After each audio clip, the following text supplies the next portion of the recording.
যখন ডক্টর মোহাম্মদ ইউনূস মারা যাবেন, এরপর কিন্তু এই মোল্লা মুন্সিরাই উনার কবর সুদখুর বলে পুড়িয়ে দিবে, গ্যারান্টেড থাকেন।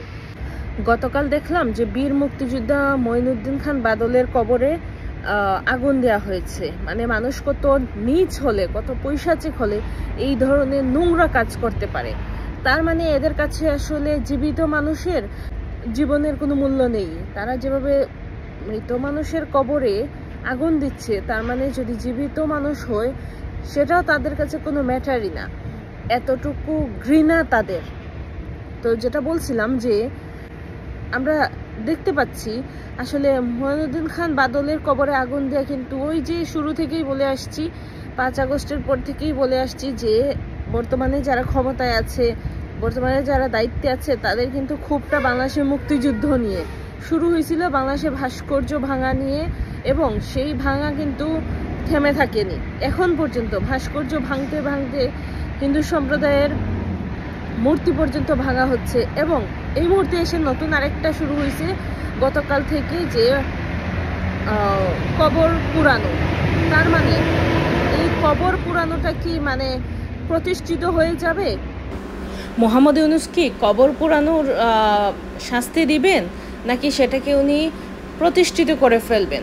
বাংলাদেশে মৌলবাদী গোষ্ঠীরা গত 5 আগস্টের পর থেকে ভাস্কর্য ভাঙাকে যেরকম একটা তাদের মৌলবাদী সংস্কৃতি বানায় ফেলছে, কিংবা মন্দিরে ঢুকে মন্দিরে আজান দিচ্ছে, মন্দিরের মূর্তি ভাঙছে, এগুলোকে তারা তাদের মৌলবাদী একটা সংস্কৃতি তৈরি করে ফেলছে। এখন কি শেষ পর্যন্ত কবর পুরানোকেও তারা তাদের সংস্কৃতি বানায় ফেলবে?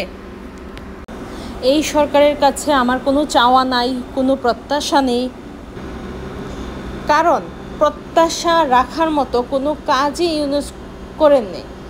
উনি 5 আগস্টের পর থেকে এত অরাজকতা ঘটে গেছে, কিন্তু উনি একটারও বিচার করেননি, এবং শুধু বিচার না, সেগুলা বিচার করানোর যে ব্যবস্থা সেটাও নেননি।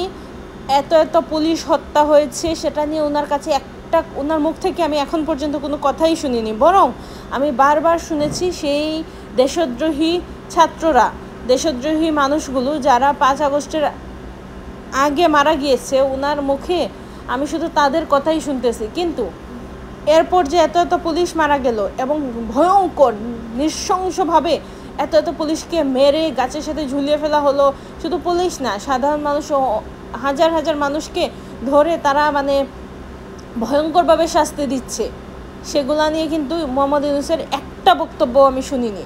সুতরাং ওনার কাছে আমার আর কোনো প্রত্যাশাই নেই।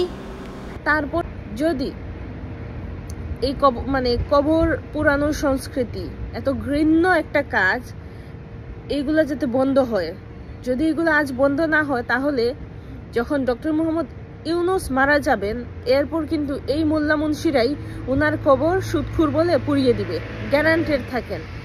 অ্যাটলিস্ট সেই বিষয়টা যাতে না হয়, উনি এখন থেকে স্টেপ নিয়ে এই কবর পুরানো সংস্কৃতিটা বন্ধ করেন।